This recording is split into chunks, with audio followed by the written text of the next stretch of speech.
Bon, écoutez, bonsoir à tous. Je voudrais vous présenter les excuses de Florence Niquilot qui m'a donné procuration. Les excuses aussi de Serge Quesnesson qui a donné procuration à Denis Permin. Hein. Et les excuses de... Alors, c'est Jean-Luc Dégudet qui a donné procuration à Olivier Caballero. Hein. On est bien d'accord. Donc, je constate effectivement que le quorum est atteint, il va pouvoir effectivement procéder aux délibérations. Il va me falloir un secrétaire ou une secrétaire de séance. Merci Warren. Vous avez tous reçu le compte rendu de la dernière séance du conseil municipal. Vous avez pu faire, à votre gré, faire remonter les éventuels soucis que vous avez rencontrés à cette lecture-là. Avec Marie, que je crois qu'on a mis à jour tout ça, et il n'y a pas de particularité. S'il y a d'autres difficultés par rapport à ce compte rendu, ben écoutez, vous le faites savoir tout de suite, sinon effectivement je passe au vote. Il n'y a pas de souci. Qui est contre l'adoption du compte rendu de la dernière séance? Qui s'abstient? Et voilà, je considère qu'il est adopté. À l'unanimité. Abstention? Pardon, il faut lever la main bien haut, Madame Sens. On aura l'occasion, Madame Sens, je vous dis bonjour, effectivement, et je ferai une réaction en questions diverses, effectivement, sur le courrier que vous m'avez envoyé directement. Et un message, je l'ai vu. Vous inquiétez pas par rapport à ça. Et puis, effectivement, donc, j'aurai l'occasion de réagir à ma façon.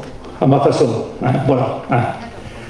Ok. C'est le deuxième mail dans lequel vous ne répondez pas. Non, mais je ne réponds pas. Moi, j'aimerais écouter même ça. Je vais vous dire une chose. On ne va pas ouvrir la polémique tout de suite.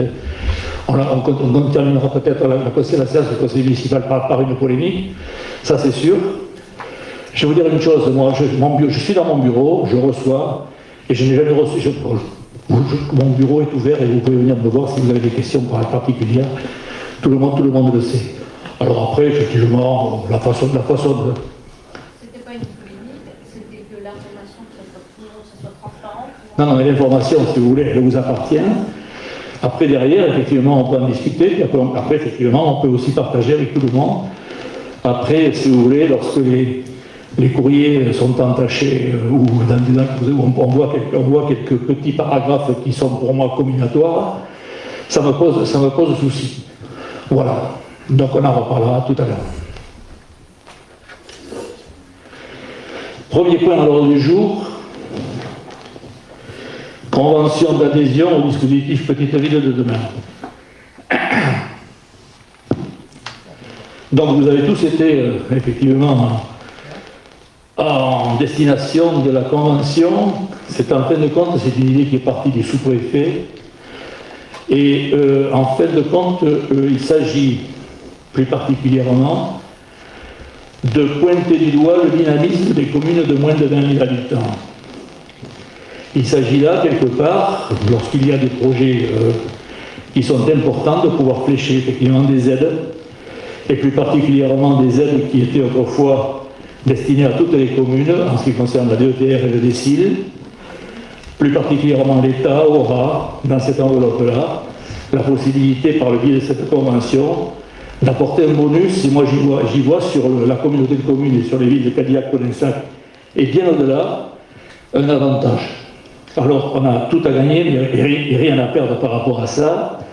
Cette convention, quelque part, j'y vois aussi une façon de l'État de quelque part jouer ce que j'appelle moi, de mes voeux depuis très longtemps, un petit peu ce qu'on appelle la péréquation. En fin de compte, il s'agit là de maintenir du dynamisme dans des villes qui sont à la périphérie des grandes agglomérations, et plus particulièrement des métropoles, parce que ces villes-là participent quelque part, effectivement, à l'élan économique que génère une métropole.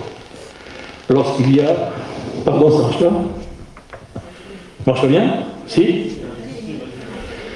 Donc cette convention va nous permettre quelque part, lorsque nous avons des projets qui sont des projets qui effectivement rentre dans ce qu'on appelle les ORT, les opérations de revitalisation du territoire.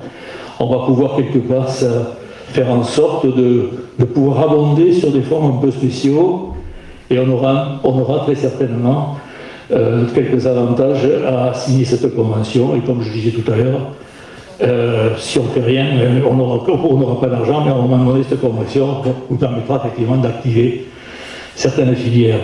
Donc voilà, tout simplement, il s'agit là de contractualiser donc entre la communauté de communes, la ville de Cadillac et la ville de Colensac, de telle manière à faire que ce territoire, qui a été choisi en Gironde, puisqu'il y a 16 territoires qui ont été choisis, de telle manière à faire en sorte que nous puissions, le moment venu, si nous le désirons, à pouvoir activer certaines filières qui nous permettront effectivement d'abonder dans nos projets. Voilà. Je pense que vous avez lu les conventions. Il y a des remarques? Écoutez, je vous propose effectivement de passer au vote. Qui est contre cette convention? Qui s'abstient? Je considère qu'elle est prise, cette délibération à l'unanimité. Merci. Monsieur le premier adjoint, décision modificative.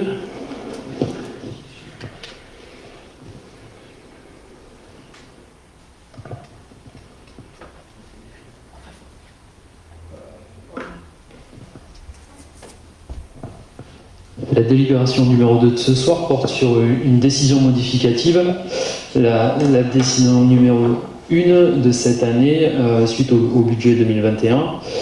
Et elle intervient suite à une incompréhension entre la perception et le service finance municipal, où dans le cadre du budget qui vous a été présenté lors de la séance du vote, nous avons intégré dans les dépenses relatives à l'emprunt, nous avons ajouté les dépenses d'ordre. Et ces dépenses d'ordre s'élèvent à 12 000 euros, ce qui correspond à l'imputation des études et des suivis de travaux. Et ces dépenses à hauteur de 12 000 euros ne doivent pas se retrouver à ce positionnement-là.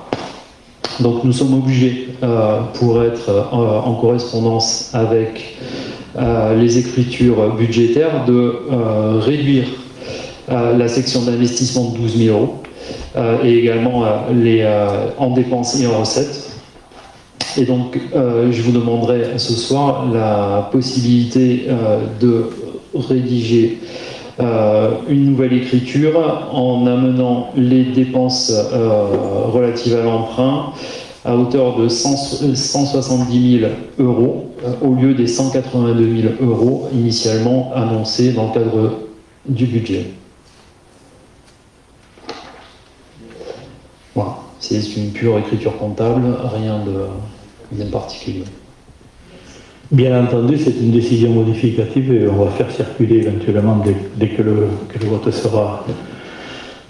on aura procédé au vote au paraphe de chacun d'entre vous. Est-ce que cette décision modificative appelle de la part de certains des remarques particulières? C'est un jeu d'écriture. Hein. Qui est contre? Qui s'abstient? Merci beaucoup. Monsieur Blot, subvention.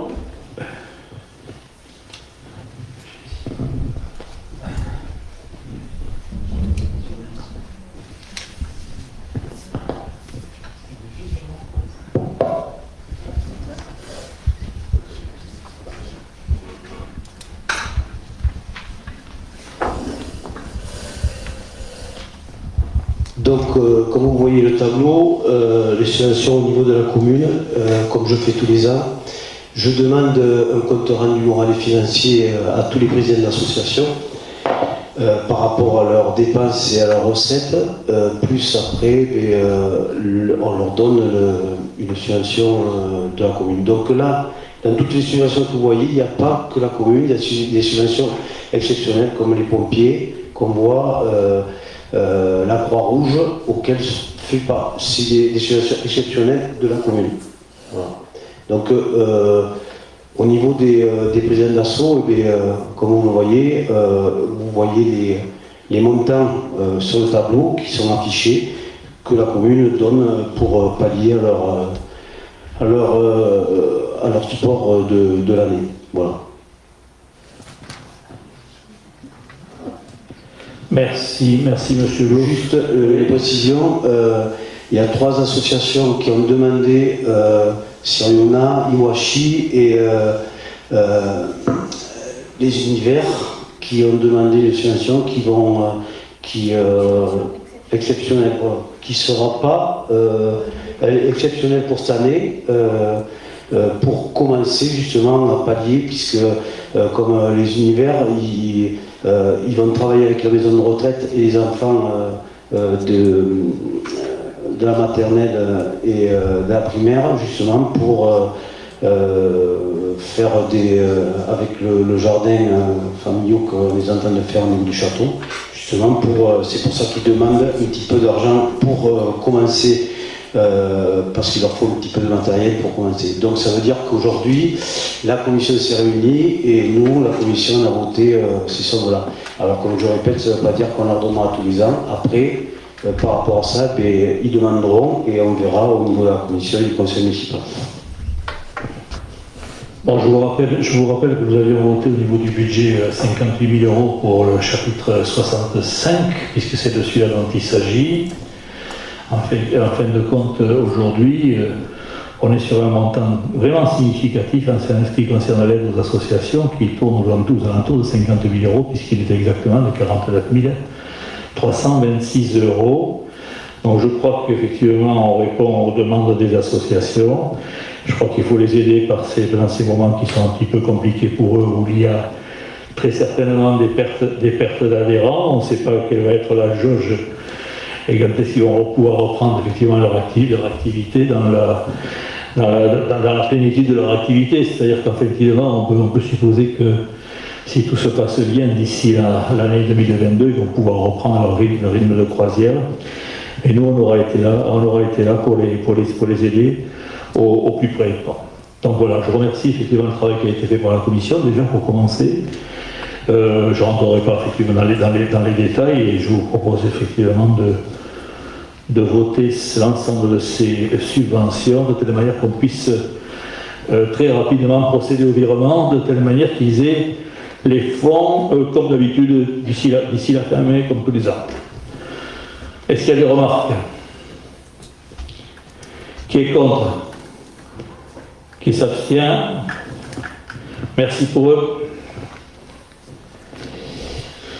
Alors, en ce qui concerne donc l'attribution du marché, monsieur, depuis que vous vouliez le faire, il nous restait 2 lots à attribuer, je crois, si les souvenirs sont bons, en ce qui concerne donc les travaux du pavillon Chava.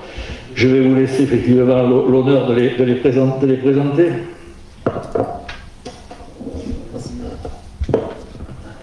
En effet, dans le cadre de la délibération qui a été prise précédemment, il nous manquait 2 lots à honorer dans le cadre des travaux du pavillon Chava, le lot menuiserie acier et aménagement extérieur. Ces lots ont fait l'objet d'une nouvelle consultation et un rapport a été rendu par l'architecte en charge de l'analyse des offres. Et donc ce soir, nous sommes en mesure de vous dire que le lot 4, menuiserie acier, a été retenu le candidat SAS Canelos Alain pour un montant de 28 232 €. Et sur le lot 12, aménagement extérieur, qui consiste à la délimitation de la partie espace pavillon et végétalisation de la clôture du pavillon, ID VRD a été retenu pour un montant de 17 875 €. Ce qui porte ces 2 lots à un montant de 46 107 €. Une fois que ces lots seront attribués, nous pourrons effectivement réunir les entreprises et signer ensemble effectivement les ordres de mission, de telle manière que les travaux puissent commencer. C'est vrai, c'est toujours dommageable quand on fait un appel d'offres qu'il y ait des lots qui soient infructueux. Mais on a bien regardé avec la commission d'appel d'offres et c'est vrai que les choses n'étaient pas forcément si évidentes que ça. Donc on a relancé pour ces 2 lots. Cette fois-ci, on a des résultats et des résultats qui collent beaucoup plus à l'estimation de l'architecte, qui nous permet quelque part d'être maintenant au complet au niveau de tous les lots et d'avoir attribué, si on les attribue ce soir, d'avoir attribué l'ensemble des lots. Je vous rappelle que sur cette opération, le plus important, et je crois le plus significatif, c'est de savoir qu'on a dépassé, et on ne pourra pas le dépasser, mais on a atteint les 80% de subventions sur cette réalisation. C'est quelque chose d'assez remarquable, puisque le reste à charge de la commune est quand même assez réduit, puisque je crois qu'il est de 20% sur les 390 000 ou un truc comme ça, donc à peu près 80 000 euros à la charge de la commune. C'est une opération qui est une opération très très intéressante, et je remercie tous ceux qui se sont engagés à nous subventionner, que ce soit les institutions comme le conseil départemental et le conseil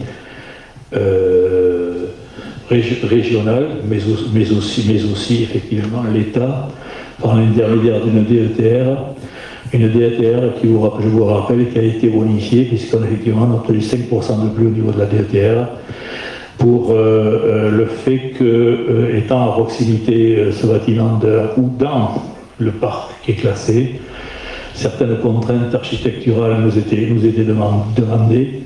Donc l'État nous a effectivement accordé ces 5% supplémentaires. Voilà. Sur le pavillon, oui. Peut-être, je l'ai plus en mémoire, mais il n'y avait pas aussi un problème au niveau de l'ascenseur? Tout est réglé. Tout est réglé par rapport à ça.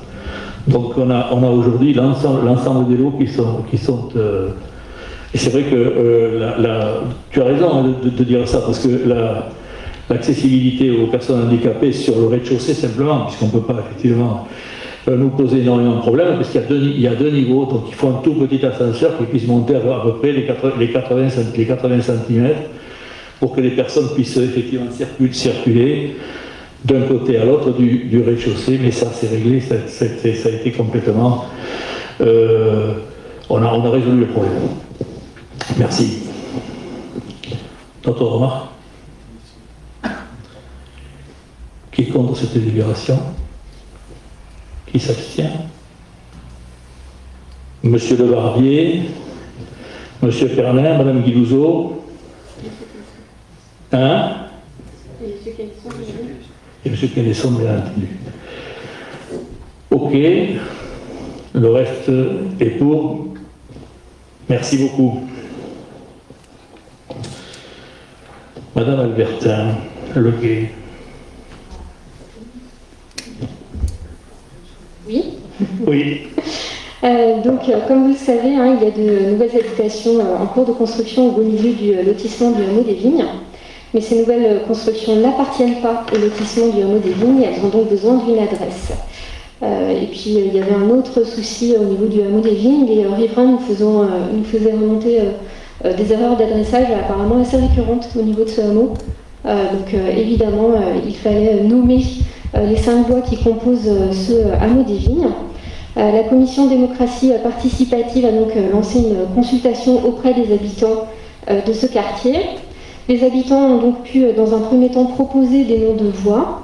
Il y a 57 noms de voies qui ont été soumises ensuite à leur vote. Et puis, dans un second temps, les habitants du hameau des Vignes ont voté pour leurs 5 noms de voies préférés. Alors, à noter qu'on a quand même obtenu 24 bulletins de vote sur 50 habitations, donc c'est plutôt bien, une participation plutôt correcte. Donc voilà, les noms de voies que les habitants ont choisis et que l'on soumet donc à votre vote aujourd'hui sont, alors vous voyez sur le plan, on voit peut-être pas très bien les couleurs, mais la rue principale en jaune et la rue des Graves. Et puis ensuite, les 4 autres voies sont des allées. Il y a l'allée du Mascaret qui est en bleu, c'est celle-ci. Il y a l'allée des Sarments qui est en orange, c'est celle qui remonte dans le fond, là, qui est séparée en 2, qui a amené éventuellement à se rejoindre. Je ne sais pas si vous la voyez. Tu peux descendre un peu, Jean-Marc?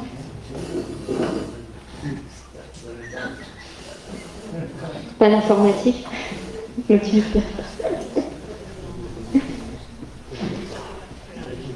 C'est plus pratique que l'informatique. Voilà.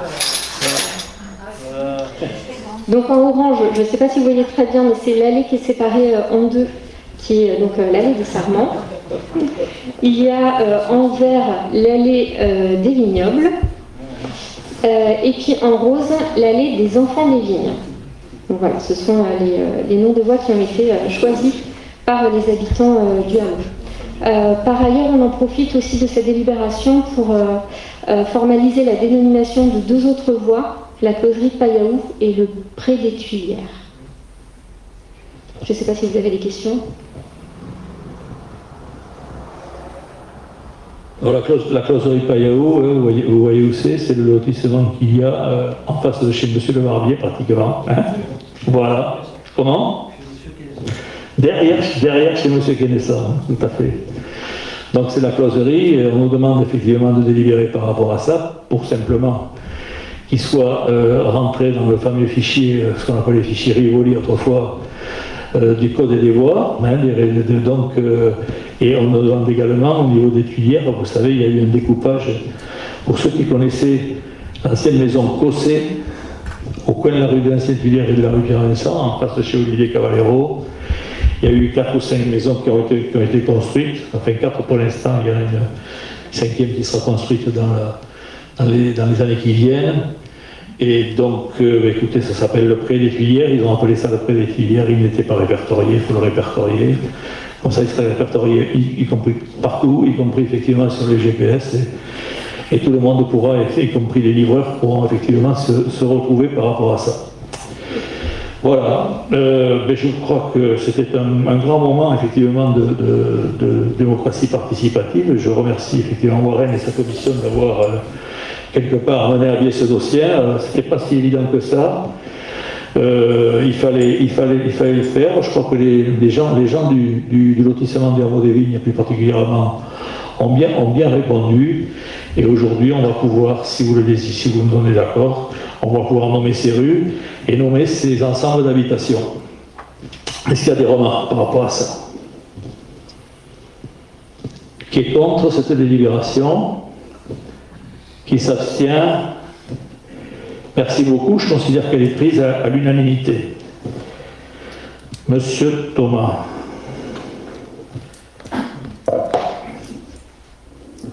Eh bien, il s'agit de valider ce soir l'autorisation de recours au contrat d'apprentissage.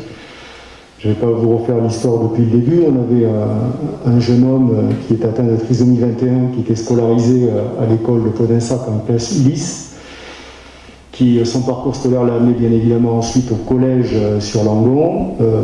Lorsqu'on est en collège, on fait régulièrement des stages en entreprise, et naturellement, il a souhaité, avec sa famille, faire ses stages sur l'école de Podinsac, où il a découvert à la fois tout ce qui touche à l'école, hein, c'est-à-dire que ce soit la restauration, la garderie, le ménage, enfin toutes les tâches qui sont inhérentes au périscolaire de l'école. Ensuite, il s'est retrouvé au lycée. Là, ça s'est pas très bien passé parce qu'il n'a pas pu être affecté. Il est parti en lycée professionnel, hein, parce que son souhait était de travailler, de travailler dans la restauration collective. Il est parti donc en lycée, à la Traîne, sauf que le dossier, alors j'ai pas les détails administratifs de comment ça s'est passé, mais il n'a pas pu intégrer une classe Ulysse, il s'est retrouvé dans le circuit, on va dire, classique, et donc il connaît beaucoup de difficultés. Je rappelle quand même au passage qu'il est originaire de Lettonie, donc c'est déjà pas forcément facile, et même si cette famille s'est très bien intégrée à la commune, pour lui c'est pas forcément très simple. Donc du coup, on a travaillé, on s'est orienté plutôt vers un CAP, en partenariat avec le lycée, en essayant de le faire venir le plus souvent possible en stage ici en restauration collective à Podinsac. Ça se passe très bien. Évidemment, il est un peu chez lui ici, donc ça se passe forcément très bien. Il est très bien encadré, et là je voudrais remercier bien évidemment son éducatrice et le centre de trisomie 21 de Villeneuve-d'Ornon, mais aussi toute l'équipe qu'il encadre au niveau périscolaire, l'équipe de cuisine, et par le passé aussi l'équipe de garderie, puisqu'il a fait aussi de la garderie. Tout le monde est autour de lui pour le faire avancer, et il progresse très bien. Je vais en profiter pour remercier Sophie, qui n'est pas là bien sûr ce soir, mais c'est elle qui a mené tout le débat et toute la bataille, je vais dire, entre guillemets, la bataille administrative pour passer tous les problèmes qu'on pouvait rencontrer pour pouvoir lancer ce CAP. C'est désormais chose faite avec les centres de gestion qui a validé notre dossier. Et maintenant, si vous en êtes d'accord, on va passer à l'étape suivante, c'est de valider cette délibération pour qu'il puisse en septembre démarrer son projet de CAP sur 3 ans, ici au restaurant scolaire de Podensac, encadré par l'équipe qui est en place au restaurant scolaire. Voilà. Merci, M. Thomas. C'est vrai que c'est la suite d'un long processus et c'est vrai que le handicap, c'est toujours quelque chose qu'il faut effectivement accompagner. Je l'ai fait dans ma vie privée et c'est vrai que quelque part, quand on est aux côtés d'un handicapé, je le lis régulièrement, on s'enrichit. Donc, quelque part, quand j'ai eu ces 2 ou 3 petites réunions préalables que nous avons eues, M. Thomas, ensemble avec les porteurs de projets et puis de l'association Trisomie 21, pour moi c'était une évidence à un moment donné quand il était déjà dans les cuisines et qu'il s'intégrait parfaitement. Et quand on a vu que ce soit le personnel ou effectivement l'équipe qui est en cuisine, et plus particulièrement l'équipe de la restauration, on a perçu qu'il y avait une vraie motivation de cette équipe d'accompagner ce jeune pour qu'il puisse effectivement faire en sorte d'obtenir un CAP et de pouvoir travailler après en production. Je sais que c'est une toute petite pierre à l'édifice, il est immense, et si on peut l'apporter ce soir, moi ce serait avec grand plaisir que je recevrai effectivement le vote du conseil municipal. C'est quelque chose qui nous tient à cœur et je crois qu'à Jean-Philippe ça lui tient énormément à cœur aussi. On va essayer d'accompagner ce jeune comme il se doit et puis de ne pas faire de différence surtout. Voilà. Est-ce qu'il y a des remarques sur ce contrat d'apprentissage? Oui, Madame Sens. Il y a un tuteur spécifique pour la... Forcément, Jean-Philippe va Oui, il y a un tuteur. C'était l'une des difficultés, c'était d'avoir un tuteur dont le chef de cuisine, bien évidemment, c'était évident. Le problème, c'est qu'il n'est pas employé de l'entreprise, il est employé d'Aquitaine de Restauration, mais c'était l'un de nos gros soucis, c'est de savoir si on pouvait valider ce dossier, puisqu'il fallait qu'il soit encadré par une personne travaillant à la cuisine, mais qui soit membre du personnel. On a cette personne, membre du personnel, il n'y avait pas besoin d'être diplômé, il fallait juste travailler depuis plus de 2 ans au service de la restauration, c'est le cas. Donc du coup, il sera parrainé par une personne du personnel, supervisé bien évidemment par Alexandre, qui est le chef de cuisine et qui le suit depuis le début, qui le suit même en dehors de ses heures, il fait lui-même sur son temps pour aider à mettre en place ce projet. Donc il n'y a pas de souci, c'est suivi, c'est encadré. Non, pas ce soir. Pas ce soir. Non, c'est une séance publique, mais vous viendrez me voir, je vous donnerai le nom. Hein? Il n'y a pas de problème par rapport à ça. Vous savez, je crois qu'il y a une règle quelque part, si vous voulez. C'est quelque part, on est en séance publique, on est un conseil municipal, y compris effectivement par rapport à ce que vous me demandez. Il faut faire très attention par rapport à des dossiers et des données que l'on peut avoir et qui peuvent être véhiculés. Donc on a ce souci important, donc il n'y aura pas de nom ce soir, mais si vous le voulez, à l'aparté, je vous le donnerai. Donc c'est tout ça pour vous dire qu'effectivement, le dossier est bordé par rapport à cet apprentissage, si c'était votre question. C'était ça surtout. C'était pas de savoir qui était le tuteur, parce que ça vous importe peu. Oui. On est bien d'accord. Ok. Est-ce qu'on peut passer au vote? Qui est contre cette délibération? Qui s'abstient? Bien, merci pour le petit. Merci pour lui et pour tous ceux qui l'encadrent. Merci beaucoup. Il y a la feuille d'émargement qui tourne là, je pense que c'est ce qui concerne la modification. Vous l'avez tous signé ou pas? Encore? Si, c'est parti? Ouais. Bon, là, on a atteint effectivement la limite de l'ordre du jour. Les 6 points qui étaient, est-ce qu'il y a des questions diverses? Oui, Madame Sens. Je vais vous laisser parler. Non, mais moi je parlerai après, je vous demande si vous avez des questions. Moi, c'était par rapport à mon mail. Eh bien, je vous dis que ma porte est ouverte, madame Sens, pas de problème. Et je vous rappelle, je l'ai dit tout à l'heure, qu'effectivement, bon, ça ne pose pas de problème que vous fassiez des mails. Moi, je préfère vous rencontrer, que vous posiez des questions. Et les renseignements que je pourrais vous donner, je vous les donnerai. Ce que je ne pourrais pas vous donner, je ne vous les donnerai pas. Qu'on soit bien clair par rapport à ça. D'accord? Après, je vais vous dire, votre interrogation me pousse à réfléchir. Elle me pousse à réfléchir de savoir effectivement, je vais vous le dire franchement, je vous le dis comme ça, hein.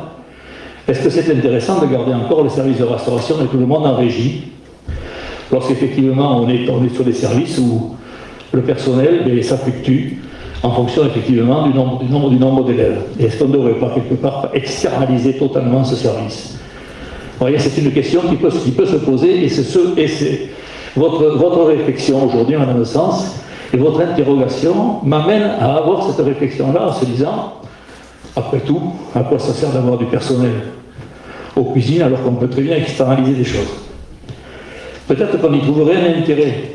De tout ça, je veux en parler avec vous, pour savoir effectivement qu'est-ce qu'on fait, qu'est-ce qu'on ne fait pas, et vous expliquer effectivement pourquoi on est dans cette situation.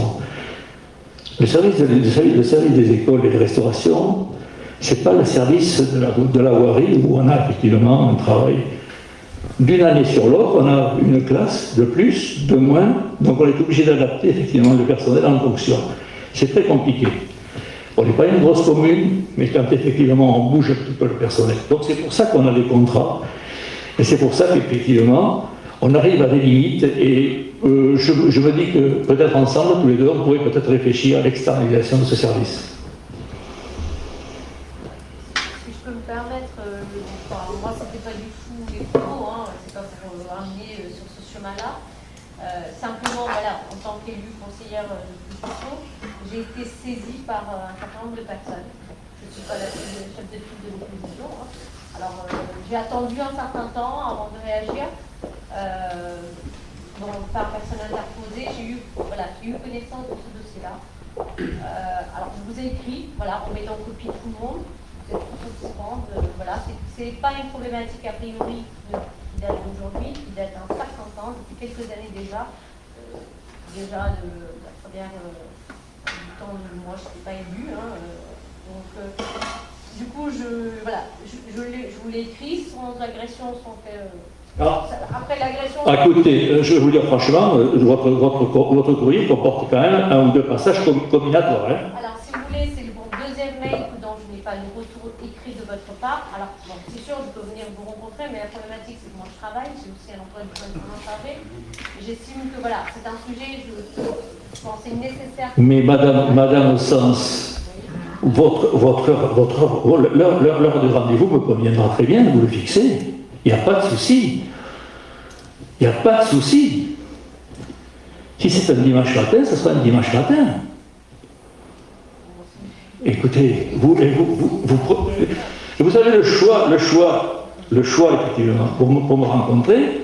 Définissez un rendez-vous, une date, une heure. Je vous dis c'est bon, c'est pas bon, on regarde. Donnez-moi 2 ou 3 possibilités, on se rencontre. Si vous voulez effectivement avoir beaucoup plus de renseignements, vous venez pendant les heures de travail. Pour la bonne et simple raison, c'est qu'effectivement, on sera avec Marie et on pourra éventuellement. Alors, pas vous ouvrir les dossiers personnels, n'y croyez pas. Non, on ne vous ouvrira pas les dossiers personnels parce qu'effectivement, il y a trop de choses importantes à l'intérieur. Et là, on est vraiment dans du secret. Mais on essaiera de vous apporter des éléments nécessaires. Mais vous savez, franchement, vous êtes élu, je suis élu. Après, voilà, vous comprenez.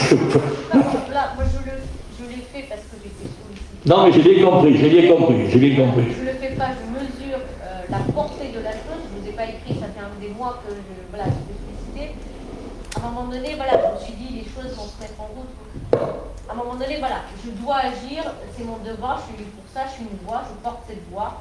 Voilà. Simplement, je l'ai fait. Maintenant, j'attendais un retour quand même, parce que quelque part, les gens attendent. Vous l'avez ce soir, ma porte est ouverte. Bon, très bien. Voilà.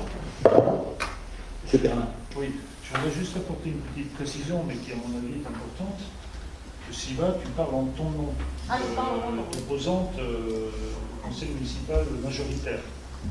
ne parle pas au nom de l'opposition Prononce-Acavenir. Que les choses soient bien précises ici communément, que les choses soient claires. J'ai vu passer effectivement ce mail au même titre que tout le monde. Je voudrais rappeler que dans tes propos actuels, c'est un échange que tu auras avec M. le maire, mais en tous les cas qui n'engage pas Prononce-Acavenir dans les propos que nous échangeons. Quand bien même il pourrait être légitime de part et d'autre dans les éléments du langage, mais en tous les cas, je souhaite quand même que les choses soient précisées. Ça fait un moment d'être pas fort. Est-ce qu'il y a d'autres questions que vous voulez voir aborder ce soir? Écoutez, la séance est close. Et à bientôt, dans le même sens.